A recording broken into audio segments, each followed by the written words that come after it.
హల్లెలూయా. దేవునికి స్తోత్రం కలుగును గాక. అందరూ బాగున్నారా? దేవునికి మహిమ కలుగును గాక. మరి నేను మిమ్మల్ని బాధ పెట్టినాను. కొద్ది నిమిషాలు కొన్ని వచనాలు చూపించి నేను ముగించాలని చెప్పి ఆశపడుచు ఉన్నాను. ఈరోజు ఇది యెహోవా ఏర్పాటు చేసిన దినం, దీని అందు ఆనందించండి, సంతోషించండి బైబిల్ కానీ సెలవిస్తూ ఉంది. మీకు అందరికీ తెలిసినటువంటి విషయాలే చెప్తాను, కానీ ఎట్లా ఉందేంటి, మనం ఎట్లా చేస్తున్నామంటే అనిపిస్తూ ఉంటుంది అనమాట. ఒక విషయం, మార్కు సువార్త 11వ అధ్యాయం 24వ వచనం చదివినట్లయితే మనం దేవుని వాక్యంలో ముందుకు వెళ్దాం. హల్లెలూయా. మార్కు సువార్త 11వ అధ్యాయం 24వ వచనం నేను చదువుతాను, మీరు అందరూ వినండి. అందుచేత ప్రార్థన చేయనప్పుడు మీరు అడుగుచున్న వాటి నెలను పొంది ఉన్నామని నమ్ముడి, అప్పుడు అవి మీకు కలుగునని మీతో చెప్పుచున్నాను. ప్రార్థన చేద్దాం. యేసయ్యా నీకు వందనాలు తండ్రి. ఈ సమయం ఈ యొక్క వాక్యాన్ని ధ్యానిస్తూ ఉండగా మాతో మాట్లాడి పరిశుద్ధాత్మ దేవుడు ప్రతి వారికి వినగల చెవి, గ్రహించగలని అనుగ్రహించమని యేసు నామములో ప్రార్థించి పొందుకున్నాం తండ్రి, ఆమేన్. మనం ప్రతిరోజు ప్రార్థన చేస్తూ ఉంటాం. ఏమని? దేవా నాకు జాబ్ ఈ తండ్రి, నాకు ఇల్లు ఈ తండ్రి, నాకు స్వస్థతని ఈ తండ్రి, ఇవన్నీ అడుగుతూ ఉంటాం. అడిగి లాస్ట్లో ఏమంటాం? యేసు నామమున అడుగుతున్నాం తండ్రి, ఆమేన్. అంటే ఫర్ ఎగ్జాంపుల్ మన ఇంటికి ఎవరైనా దగ్గర వచ్చారు ఇక్కడ ఏం చేస్తారు? అమ్మ అన్నం ఉంటే పెట్టండి, అమ్మ అది ఉంటే పెట్టండి, ఇది ఉంటే పెట్టండి అని చెప్పి అడుగుతూనే ఉంటాడు ఆయన. మనం ఇష్టం ఉంటే ఇస్తాం, లేకపోతే లేదనుకోండి. మీ పిల్లలు వచ్చి ఈ రోజును అమ్మ నాకు అంత అన్నం ఉంటే పెట్టు అని ఎప్పుడైనా అడిగారా మీ పిల్లల్ని? మీ పిల్లలు మిమ్మల్ని అడగరు. ఏం చేస్తారు? అథారిటీగా నాకు అన్నం పెట్టు, నాకు కూర, లేకపోతే నాకు అదే ఇది అని అడుగుతారన్నమాట. దేవుడు మనల్ని ఏమన్నాడంటే, నువ్వు పనుడు కాదు, లేకపోతే నువ్వు పరాయుడు కాదు, నిన్ను నా బ్లడ్ పెట్టుకున్నాను కాబట్టి నువ్వు నా blood relation, you are my son అని చెప్తున్నాడు దేవుడు. కాబట్టి తండ్రిని కుమారుడు ఎలాగైతే స్వతంత్రంగా ఆ చంకెక్కుతాడో దేవుడు చెప్తున్నాడు అనమాట. ముదుము వచ్చి వరకు ఎత్తుకుంటాను అంటున్నాడు. మన పిల్లలు ఒక 5 సంవత్సరాలు ఎత్తాయి, ఒక నేను మొయ్యలేనని చెప్పి ఎత్తుకోలేము మనం. కానీ దేవుడు చెప్తున్నాడు ముదుము వచ్చి వరకు ఎత్తుకుంటాను అంటున్నాడు. కానీ మన ప్రార్థనా విధానం మార్చుకోకపోతే మన జీవితంలో ఏ విధమైనటువంటి పొందుకోవాలన్నమాట. మనకు మనం ప్రార్థన చేస్తాం ఏమని? నీ చిత్తం అయితే ఉద్యోగం ఈ తండ్రి, నీ చిత్తం అయితే ఇల్లు తండ్రి. నేను చాలాసార్లు చెప్తుంటాను, ఎక్కడికి వెళ్ళి విషయాలు ఎక్కువ చెప్తుంటాను. ఎందుకంటే మన ఆలోచన, మన పద్ధతి అంతా ఎలాగే నడిచిపోతుంది అంటే ఇలాగే నడిచిపోతుంది అనమాట. అంటే ఉద్యోగం చేయడం దేవుని చిత్తం కదా, మన ఇల్లు కట్టుకోవడం దేవుని చిత్తం కదా. మొట్టమొదటి మనుషులు ఏంటంటే ఆదాముతో ఆవుతో దేవుడు ఏం చెప్పాడు? మీరు ఫలించండి, విస్తరించండి, అభివృద్ధి చెందండి, భూమిని నిర్ణయించని చెప్పాడు. మనంత స్పష్టంగా దేవుడు అక్కడ చెప్తే మళ్ళీ వచ్చి అంటారు, బ్రదర్ దేవుని చిత్తం అయితే జాబ్ రావాలని ప్రార్థన చేయండి, బ్రదర్ దేవుని చిత్తం అయితే పెళ్ళి అవ్వాలని ప్రార్థన చేయండి, దేవుని చిత్తం అయితే పిల్లలు పుట్టాలి. అరే అసలు దేవుడు అంత స్పష్టంగా అక్కడ చెప్పేస్తే మళ్ళీ దేవుని చిత్తం అయితే అంటుంటాంటి. అంటే మనం ఏం చేస్తున్నాం? ఎంతకనే వినుటి బట్టి విందిరే కానీ గ్రహించరంట. మనం ఏం చేస్తున్నాం? గత 10, 20, 30, 40, 50 సంవత్సరాలు బట్టి వింటూనే వస్తూ ఉన్నాం. కానీ దాన్ని ఎలా వింటున్నాం? ఏదో వినేస్తున్నాం అంతే, అందులో ఉన్నట్టు దాన్ని గ్రహించట్లేదు అనమాట. ఇంకో విషయం చెప్తాను మీకు, చూడండి. ప్రార్థన చేయనప్పుడు మీరు అడుగు ఉన్న వాటి నెలను పొంది ఉన్నామని నమ్ముడి. ఇప్పుడు చిన్న బిడ్డను తీసుకుని వచ్చారండి గత 2 నెలల క్రితం. ఏం పేరు అమ్మా? సాహిత్ని తీసుకుని వచ్చారు. ఎంత అప్పటికి? 8 నెలల 10 నెలలు 10 నెలల బాబుని తీసుకుని వచ్చారు. అప్పటికే చాలా హాస్పిటల్ తిరిగారు, చాలా లక్షల్లోనే ఖర్చు పెట్టారు, చాలా డబ్బులు ఖర్చు పెట్టారు. అందరూ చెప్పింది కదా సిస్టర్, పలానా ట్రీట్మెంట్ చేయాలని చెప్పేసి అవన్నీ నాకు చెప్పింది. ఇప్పుడు కూడా నాకు తెలియదు ఏంటో ట్రీట్మెంట్ పేరు ఏంటో. నేనేమో ఐ స్పెషలిస్ట్ని కాదు, నేను డాక్టర్ని కాదు, నాకు తెలియదు ఆ విషయాలు.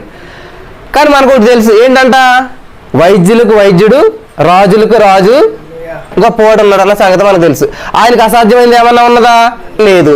ఇంకో మాట ఉంది బైబిల్లో, నమ్ముటి నీ వల్ల అయితే నమ్మువానికి సమస్తమును. అంటే ఇది సాధ్యం కానీ అది అవ్వదు, ఇది అయితే అవ్వచ్చు. మనం చెప్తూ ఉంటాం కదా, ఎవరైనా పని చెప్పారని కానీ కష్టం అండి అట్లా చేయటం. ఇక్కడ వరకు అయితే నేను రాగలను, ఓకే గుంటూరా, ఓకే కాకినాడ అంటారా, కష్టం అండి ఎంత దూరం అయితేనే. ఇది వరకు అయితే ఇది అయితే పాసిబిలిటీ, అదైతే ఇంపాసిబుల్ అని చెప్తూ ఉంటారు. కానీ దేవుడు ఏమన్నాడు? సమస్తం సాధ్యం, సర్వలోకానికి వెళ్ళిపోండి అన్నాడు. ఎక్కడికి? గుంటూరు వెళ్ళండి, తెనాలి వెళ్ళండి అని చెప్పలేదు, సర్వం. కాబట్టి మనం నమ్మాలన్నమాట, నమ్మితే సమస్తం సాధ్యం. కాబట్టి మనం ప్రార్థన చేసినప్పుడు ఏం చేస్తామంటే ఇది ప్రార్థన చేస్తాం, ఈ చిత్తం అయితే నేను స్వస్థపడదేవని. 2 పేతురు 2వ అధ్యాయం 24వ వచనంలో స్పష్టంగా ఉన్నది అక్కడ ఒక మాట. మీరు ప్రింట్ అయిపోవాలన్నమాట మైండ్లో. నిద్రలో లేపడిన 2 రెళ్ళు ఎంత అంటే 4 అని ఎలాగంటామో 2 పేతురు 2వ అధ్యాయం 4వ వచనంలో, 1 పేతురు 2వ అధ్యాయం 24వ వచనంలో ఒక మాట ఉంటుంది, త్వరగా చదవాలి. ఆయన పొందిన దెబ్బల ద్వారా మనకు స్వస్థత ఆయన పొందిన గాయముల చేత మీరు స్వస్థత నొందితిరి. చూడండి, మీకు ఇంగ్లీష్లో present tense, past tense, future tense అని ఉంటాయి. ప్రజెంట్ టెన్స్ అంటే ఏంటంటే వీఆర్ ప్రేయింగ్, అంటే మనం ప్రార్థన చేస్తున్నాం. ఇది ప్రజెంట్ టెన్స్. మనం ప్రార్థన చేసేసామంటే అప్పుడు ఎప్పుడైతే నిన్న మనం ప్రార్థన చేస్తామంటే రేపు. కానీ బైబిల్ ఏముంది? మీరు స్వస్థత పొందితిర్రి అంటే ఎప్పుడైతే పాస్ట్ టెన్స్ గడిచిపోయింది. అప్పుడు మీరు ఏం చేయాలి? ప్రార్థన చేసినప్పుడు మాకు అనారోగ్య సమస్య ఉన్నది, ఆ చిన్న బిడ్డను పట్టుకుని మేము ఏం చేస్తామంటే ప్రార్థన చేసి దేవాన్ని బిడ్డను స్వస్థపరిచినందుకు వందనాలు, ఆ డ్రాప్స్ని ఆపినందుకు వందనాలు అన్నాం. కళ్ళు తెరిస్తే డ్రాప్స్ కారుతానే ఉన్నాయి. మనకు అనిపిస్తుంది దేవుడు ప్రార్థన ఆలకించలేదు, అవ్వలేదు అనుకుంటూ ఉంటాం. ఎప్పుడైనా మీరు ఒక మొక్క వేస్తే ఈరోజు మొక్క వేసి రేపు కాయలు కాయలేదంటే అని చెప్పి దాన్ని నరికేసారు ఎప్పుడన్నాను? ఏం చేస్తారు? నీళ్ళేస్తూ ఉంటుంటారు, దాన్ని కంచి కడుతూ ఉంటారు, అప్పుడప్పుడు మేకలవి మేసేస్తూ ఉంటే ఏం చేస్తూ ఉంటుంటారు? నెమ్మదిగాను అన్ని తోలి దాన్ని మళ్ళీ సెక్యూర్గా కాపాడుతూ ఉంటారు. అది ఫలించేంత వరకు నీళ్ళు పోస్తూనే ఉంటుంటారు. అదండి విశ్వాసం అంటే.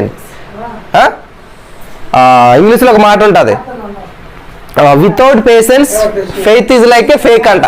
అంటే మనకి యొక్క విశ్వాసం అనేది దానికి సహనం లేనట్లయితే ఫేక్ అనమాట. విశ్వాసం ఉంచలేదు మనం, సహనం లేదనమాట. సహనం లేకుండా చేసేటువంటి ఏదైనా కూడా వృధా అయిపోతుంది అనమాట. ఈ రోజున ఓర్పు లేదు జనాలకి, సహనం అనేటువంటి చాలా తక్కువ అయిపోయింది అనమాట. కాబట్టి ఇక్కడ పొందితిరి అంటే ఏంటంటే ఆల్రెడీ పొందేశారనమాట. అదేంటి బ్రదర్ మరి ఇంకా 5 డ్రాప్స్ ఆగలేదు, మీరు దేవుడికి ప్రార్థన చేసేసారు, ఆ ప్రార్థన చేసిన వెంటనే మేము చూసాము, ఏమి ఆగలేదు 5 నుంచి డ్రాప్స్ అంటే నమ్మాలన్నమాట. నమ్ముడు నీ వల్ల అయితే నమ్మడానికి సమస్తం సాధ్యం. వెంటనే ఆగలేదు, కానీ కొన్ని క్షణాలు పట్టాయి, కొన్ని నిమిషాలు పట్టాయి, ఎన్నాళ్ళు బట్టి తగ్గినటువంటిది వెంటనే తగ్గింది లేదా. కాబట్టి మనం ప్రార్థన చేసినప్పుడు ఏం చేయాలంట? నీవు పొందిన దెబ్బల ద్వారా నేను స్వస్థత పొందుతుని, స్వస్థపరిచి యెహోవా నేనే అని చెప్పి దేవుని వాక్యం సెలవిస్తుంది అనమాట. కాబట్టి బైబిల్ గ్రంథంలో ఉన్నటువంటి వాక్యాలన్నీ మనం ఎలా చదువుతుంటూ ఉంటాం అంటే ఈ వాక్యం చదువుతూ ఉంటాం చాలా మంది. ఎప్పుడు కూడా మనం స్వస్థతలో ప్రార్థన చేసినప్పుడు ఏం చేస్తాం? నీ చిత్తమైతే తండ్రి బిడ్డను స్వస్థపరచు, నీ చిత్తమైతే ఈ బిడ్డకి యేసు నామములో ఈ బిడ్డకు స్వస్థత ఇమ్మని అట్లా ప్రార్థన చేస్తుంటాం. అలా కాదు, ఇక్కడ మన ప్రార్థన ఏమిటి ఎలాగంటే 1 ప్రకారం నీవు పొందిన దెబ్బల ద్వారా మాకు స్వస్థత పొందితిమి, కాబట్టి ఈ నా బాడీలో అస్వస్థత ఉండటానికి అవకాశం లేదు, యేసు నామములో బయటకు పొమ్మని ఆజ్ఞాపిస్తున్నాం తండ్రి అని అన్నమాట.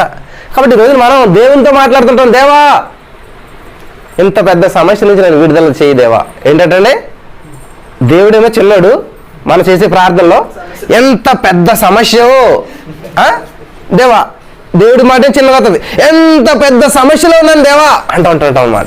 అసలు ఎంత ఫన్నీగా ఉంటుంది అదంతా. నిజంగా దేవుడేమో మళ్ళీ మన మహోన్నతుడు మహాగరుడు అని చెప్పి ప్రార్థన స్టార్ట్ చేస్తాం. మరి మహోన్నతుడు మహాగరుడు అయినప్పుడు మనం ఏం చేస్తాం? అంత దేవుడు మళ్ళీ ఇలాగా ఇట్లా పెట్టేసి ఇంత చేసేసి చిన్నగాను అప్పుడు మళ్ళీ ఏం చేస్తాం? ఎంత ఇది పెద్ద సమస్యను తీసుకెళ్తాం అనమాట. కాబట్టి ఎప్పుడు కూడా మన విధానం మార్చుకోలేనప్పుడు, మన ఆలోచన మార్చుకోలేనప్పుడు సమస్యను ఏం చేయాలంటే కాలు కింద వేసి తొక్కు పట్టాలన్నమాట. ఆ యాటిట్యూడ్లోకి రావాలన్నమాట. ఇక్కడ ఆల్రెడీ దేవుడు పొందినటువంటి దెబ్బలు, ఎప్పుడు పొందాడు దేవుడి దెబ్బలు? 2000 సంవత్సరాల క్రితమే దేవుడు పొందాడు అనమాట. అంటే దేవుడు ఎంత ప్రీ ప్లాన్డ్గా ఉన్నాడు చూసారా మన నిమిత్తం. ఎంత అసలు తల్లి గర్భంలో రూపించబడక ముందే మా వైఫ్ ప్రెగ్నెంట్ అనమాట. మేము స్కానింగ్లోకి వెళ్తే ఈ నెలలో ఇది ఫామ్ అయింది, ఈ నెలలో ఇది ఫామ్ అయింది, ఇంకా ఇట్లా క్లారిటీగా ఇది ముక్కుందని చూపించారు. ఏం అర్థం, ఏదో నల్లగా కనిపిస్తూ ఉంటుంది. కానీ దేవుడు చూడండి తల్లి గర్భంలో రూపించబడక ముందే, నాకు చాలా ఆశ్చర్యం అవుతుంది ఈ మాట వింటుంది. ఆల్రెడీ మార్నింగ్ కూడా చెప్పాను.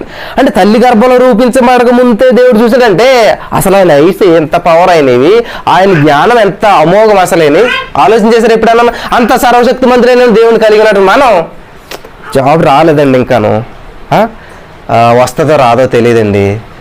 ఎన్నో డాక్టర్లు తిరిగామండి, చాలా మంది చేసి ప్రేయర్ చేయించాం, కానీ ఇది స్వస్థత జరగట్లేదండి, ఇది కార్యం అవ్వట్లేదండి అని ఒక డిసప్పాయింట్మెంట్ అనేది వస్తుంది అనమాట. చింత మనిషిని ఏం చేస్తుందంటే చితి మీదకి తీసుకెళ్తుందంట. చింత మనిషిని చితి మీదకి తీసుకెళ్తుందంట. ఈరోజు మనిషి ఏం చేస్తుంటాడంటే చాలా చింతిస్తుంటాడు, చాలా సమస్యలు, చాలా బాధపడుతుంటాడు. ఆ చింతలోంచి బీపీ వస్తుంది, షుగర్ వస్తుంది, హార్ట్ అటాక్ ఇవన్నీ వస్తాయి. కాడికి ఏమైపోతాడు మనిషి? అయిపోయాడు. చితి మీద అంటే ఏంటది? కట్టెలు పేర్చి కాలుస్తారు కదా, దాన్ని చితి అంటారు అనమాట. కాబట్టి చితి మీదకి వెళ్ళటం కారణం ఏంటంట? చింత అన్నమాట.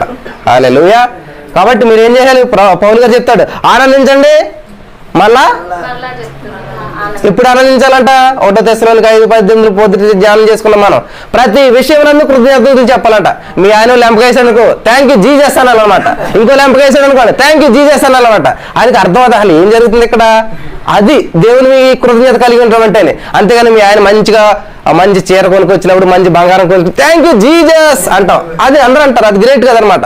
మీ ఆయన కొట్టినప్పుడు థ్యాంక్ యూ జీజస్ అనాలి, మీ ఆయన తిట్టినప్పుడు థ్యాంక్ యూ జీజస్ అనాలి, పక్కోళ్ళు మిమ్మల్ని ఎంత హింసిస్తున్నా కూడా థ్యాంక్ యూ జీజస్ అనాలన్నమాట. శోధించబడిన మీద సువర్ణం మరింత ప్రకాశవంతం అవుతుంది అనమాట. నిజంగా మన సువర్ణాలు అయితే, నిజమైనటువంటి బంగారం మనం అయితే, ఆ సమస్యలు గుండా వెళ్ళి ఏం చేస్తాం, మెరుగుపరచబడతాం.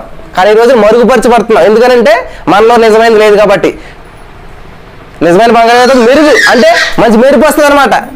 అదే బంగారంలో సత్తువు, బంగారంలో మేలిమి లేదనుకోండి, మరుగు ఉంటుంది అనమాట. అమ్మో ఈ అగ్నిలో గుండా వెళ్ళానంటే నేను మాడిపోతాను, మసి అయిపోతాను, అడ్రస్ లేదు, నేను అడ్రస్ ఉండను. కాబట్టి ఈ సమస్య నాకు రాకుండా చేయి దేవా.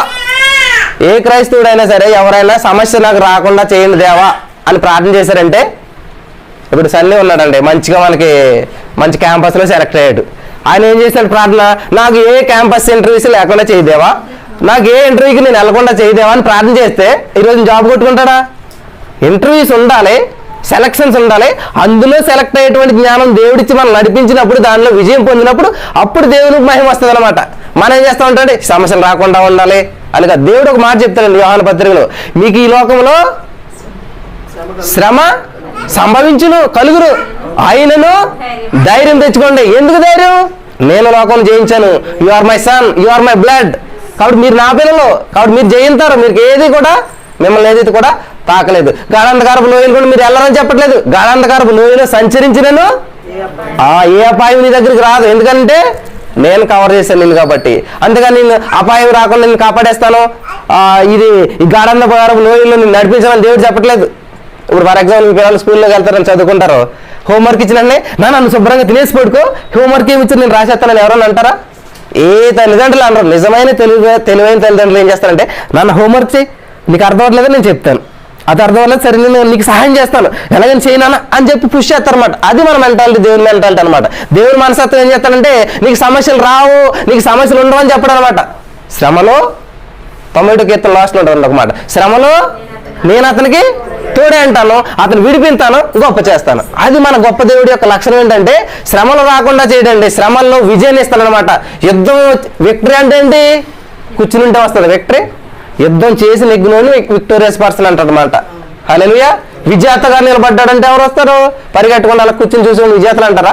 స్టేడియంలో చాలా మంది కూర్చుంటారు, స్టేడియంలో ఆడేవాళ్ళు మాత్రం 10 మంది, టీవీ క్రికెట్ ఆడేవాళ్ళు 11-12 మంది ఉంటారు. కానీ స్టేడియం చుట్టూ చూస్తే అబ్బా ఎంత జనం ఉంటారంటే, కానీ అందరి వాళ్ళు ఏం చేస్తాయి? 12 మందినే చూస్తుంటారు అన్నమాట. ఎవరైతే గేమ్లో ఉన్నారో, ఎవరైతే గోల్లో ఉన్నారో వాళ్ళని చూస్తారన్నమాట. కాబట్టి మనం దేవుడు అపొస్తలుడైన పౌలు గారు అంటారు, ఈ పందిరంగంలో నేను పరిగెడతా ఉన్నానని చెప్తూ ఉంటాడు అనమాట. హల్లెలూయా. గురి వద్దకు పరిగెడుతున్నాడంట. కాబట్టి మనం కూడా, నేను చెప్పదలుచుకున్నది ఏంటంటే, స్వస్థత నిమిత్తం మనం ప్రార్థన చేస్తూ ఉంటుంటాం. ఎలాగని, దేవా నీ చిత్తం అయితే నేను స్వస్థపరిచి. ఎవరైనా చేశారు ఈ ప్రార్థన? బైబిల్ ఎవరైనా చేశారమ్మా? నీ చిత్తమైతే చేశారు. ఒక ఆయన కుష్టివ్యాధి కలిగినటువంటి ఆయన, ప్రభా నీ చిత్తమైతే నన్ను స్వస్థపరిచాను, ఆయన ఒక్కడే చేశారండి బైబిల్లో. మన అందరికి మనది ఎలాగ అలవాటు అయిపోయిందో తెలియదు, కానీ ప్రతి ఓళ్ళు దేవుని చిత్తం అయితేనండి, దేవుని చిత్తం అయితే, ప్రతి మాటకి ఈ మాట అంటుంటారు అన్నమాట. దేవుని చిత్తం అయితే ప్రార్థన చేయండి, దేవుని చిత్తం అయితే మళ్ళీ కలుద్దామండి, దేవుని చిత్తం అయితే ఇచ్చేద్దాం, దేవుని చిత్తం. ఇక్కడ ఆయన ఒక్క ఆయన చేశాడండి. కాబట్టి మనం స్వస్థత పొందుకోవడం దేవుని చిత్తం. అసలు మనం స్వస్థత పొందుకోవాలని ఆయన దెబ్బలు తిన్నాడు. ఆయన దెబ్బలు తిన్న తర్వాత కూడా నువ్వు అస్వస్థతో బాధపడుతూ, అనారోగ్యంతో బాధపడుతూ ఆయన అమరక మహిమ ఎక్కడొస్తుంది? అసలు నువ్వు నేను ఆరోగ్యంగా ఐశ్వర్యవంతులుగా ఉండాలని చెప్పి ఆయన తన యొక్క ఐశ్వర్యాన్ని అంతా నీకు ఇచ్చేసి ఆయన దరిద్రుడిగా ఉన్నాడు. ఆయన దరిద్రుడిగా బాధపడుతూ, ఆయన దరిద్రుడిగా అవడానికి కారణం ఏంటి? మనం ఐశ్వర్యవంతులు అవటానికి. ఆ విషయం మనం గ్రహించకుండా మనం సింపతి కోసం 50,000 జీతం అయినా కానీ ఏదో చిన్న ఉద్యోగం అండి, ఏదో చిన్న జీతం అండి, మరి పెద్దదంటే ఎంతో నాకు అర్థం అవుతుంది. కానీ అసలు మనిషికి సాటిస్ఫాక్షన్ అనేది ఉండదన్నమాట. చక్కటి కారు ఇచ్చినా కూడా ఏదో చిన్న కారు అండి, చక్కటి ఇల్లు ఇచ్చినా కానీ అసలు ఇల్లు లేక బాధపడుతుంది, ఏదో చిన్న ఇల్లు అండి. హల్లెలూయా. ప్రతి విషయం అందు కృతజ్ఞత కలిగి ఉండాలన్నమాట. దేవుడు చిన్నది ఇచ్చినా కూడా దాన్ని బట్టి దేవుడు మహింపరచాలి. అంతా బాగుంది కానీ నడుము నొప్పి అంటారు. అరే అసలు అన్ని బాగున్నప్పుడు అన్ని బట్టి దేవుని స్తుతించమా? కాలు బాగుంది దేవానికి స్తోత్రం, ఈ కాలు బాగుంది దేవానికి స్తోత్రం, ఈ హార్ట్ బాగుంది దేవానికి స్తోత్రం, తలకాయ బాగుంది దేవానికి స్తోత్రం అని ఎప్పుడైనా ప్రార్థన చేస్తామా? అన్ని మర్చిపోతాం. ఎక్కడైతే నొప్పి ఉందో దాన్నే ఇట్లా భూతార్థం పెట్టి జూమ్ చేసి ఎంత చేసి ఇదే నా సమస్య అని చూస్తూ ఉంటుంటాం. కాబట్టి ఈ వైఖరి మార్చుకోవాలని చెప్పి మనం అక్కడే ఉంటుంటాం అనమాట. కాబట్టి దేవుడు అది చెప్తున్నాడు. పేతురు గారి అత్తగారికి జ్వరం వచ్చిందంటాడు. జ్వరం వస్తే యేసుప్రభువు వారు ఆ ప్రార్థన ముగించి వాళ్ళ ఇంటికి వెళ్తే, మీరు చూడండి ఆ వచనం కూడా మీకు చూపిస్తాను. హల్లెలూయా. దేవునికి స్తోత్రం. లూకాసు వార్త 4:38 నేను చదువుతున్నాను చూడండి. ఆయన సమాజ మందిరంలో నుండి లేచి సీమోను ఇంటిలోనికి వెళ్ళెను.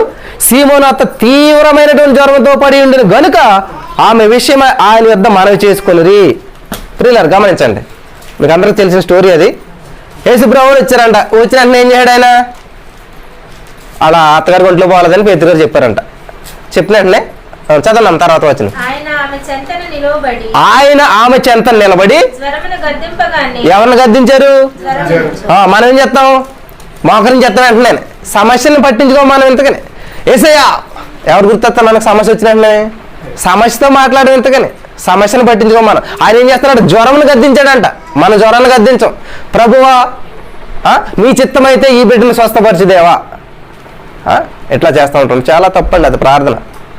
అంటే సరి చేసుకోమని చెప్తున్నాను నేను. కాబట్టి మనం ఏం చేయాలంట? ఆయన చదవండి, ఏం చదవండి చెప్పండి. ఆయన ఆమె చెంతను నిలబడి జ్వరమును గద్దింపగానే అది ఆమెను విడిచిపోయెను. హల్లెలూయా. వెంటనే ఆమె లేచి వారికి ఉపచారము చేయసాగి. చాలా ఇంపార్టెంట్ అండి.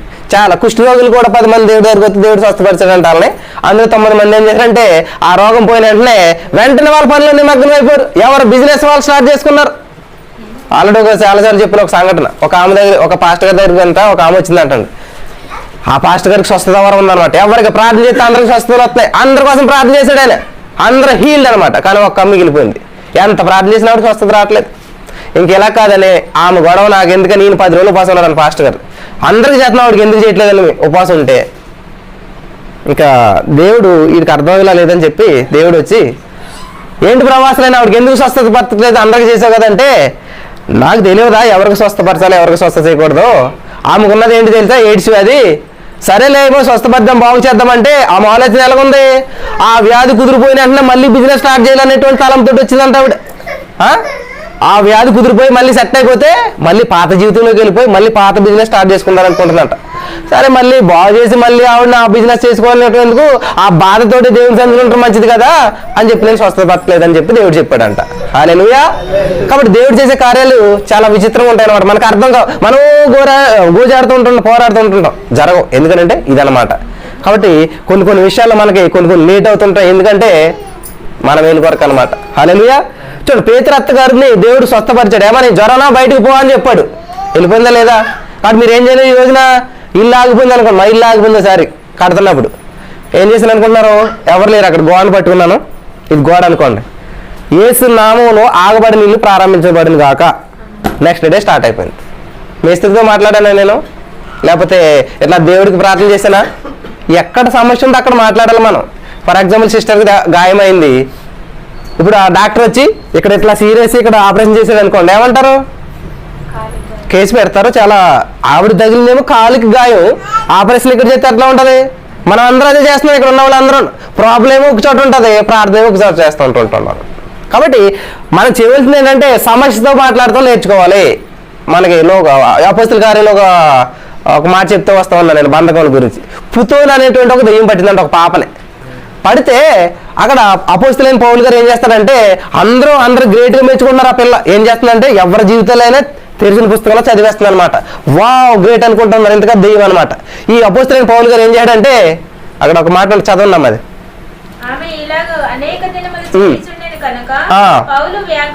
పౌలు వ్యాకులు పడి దాని వైపు తిరిగి అమ్మ గమనించాలి. ఇక్కడ ఒకసారి గమనించాలి. పేతురు గారు ఏం చేశారు? పేతురు అత్తగారి దగ్గరికి యేసుప్రభువు ఏం చేశారు? సమీపంగా వచ్చి దగ్గరగా వచ్చి జ్వరంతో మాట్లాడాడు. ఇక్కడ ఏం చేస్తున్నారు అపోస్తలుడైన పౌలు గారు? ఆమె దగ్గరికి వెళ్ళి, ఎవరి దగ్గరికి? ఆ చిన్నదాని దగ్గరికి వెళ్ళి చదవండి. నీవు ఈమెను వదిలిపోమ్మని యేసుక్రీస్తు నామమున ఆజ్ఞాపించుతున్నానని దెయ్యంతో చెప్పింది. చూడండి ఇక్కడ వెంటనే ఆమెను వదిలిపోయింది. చూడండి ఇక్కడ ఏంటని చేస్తున్నాడు? ఆయన అమ్మాయితో మాట్లాడతలేదు. ఫర్ ఎగ్జాంపుల్ మీ ఆయన మీ మీద చాలా కోపంతో వచ్చాడు అనుకోండి, అప్పుడు ఏం చేయాలి? ఈ మూర్ఖుడు ఇంతే, ఎప్పుడు ఇలా చేస్తాడో అట్లా కాదు. అప్పుడు వెనక నుంచి చూడాలన్నమాట. వెనకాల ఎవరో ఉండి తోస్తున్నారు, అది ఆయనకి కనపడదు. నీ మనోవేతనం జరపడ్డం కనపడదు. అమ్మ సంగతి తెలిసిపోయింది నువ్వా అని చెప్పి యేసు నామములో బయటికి రమ్మని ఆజ్ఞాపిస్తామని చెప్పి మీ ఆయన ఎదురుకుండా అనకండి. ఎందుకంటే ఇంకో 4 దెబ్బలు ఎక్కువ పడతాయి. అలాగంటే మనసులో అనుకోవాలన్నమాట. ఏమన్నా? యేసు నామములో బయటికి రమ్మని ఆజ్ఞాపిస్తామని అనండి.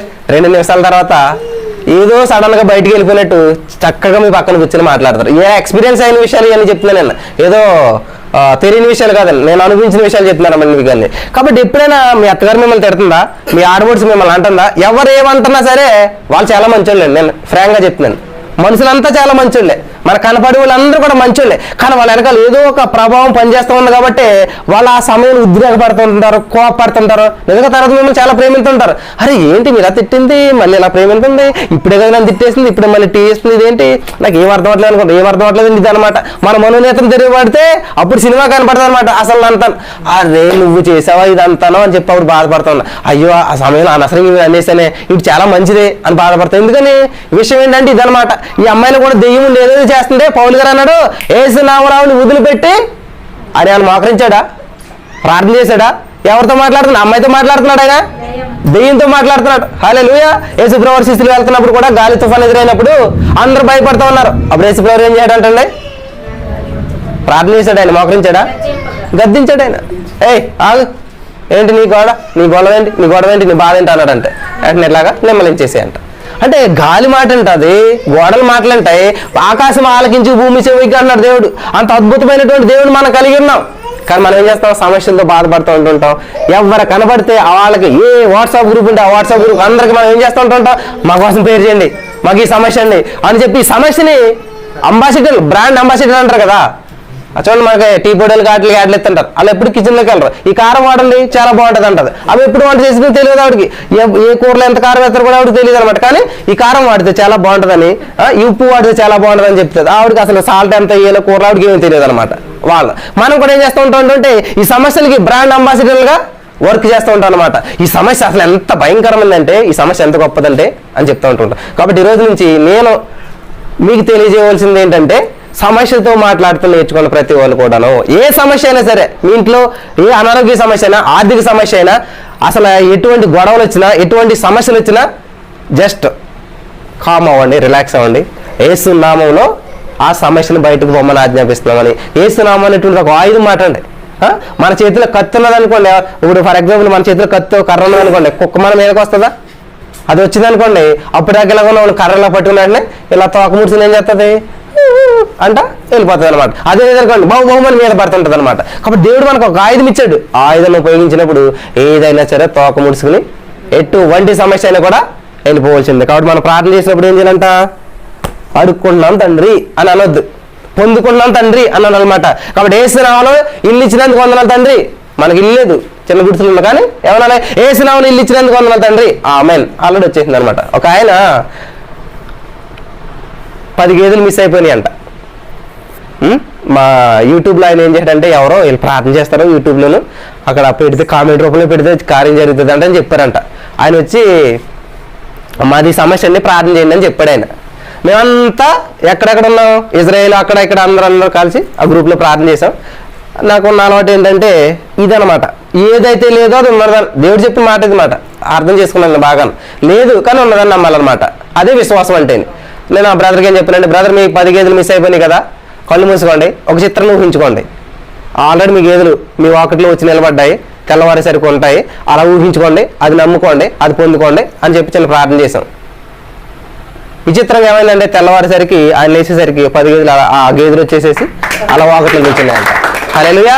మేము మోకరించామా, మేము ప్రార్థన చేసామా, ఏమి లేదు. ఏంటంటే ఇక్కడ కొంచెం సెట్ చేసుకుంటే మనకి ఒక్కోసారి బైక్ స్టార్ట్ అవుతుంది అనమాట.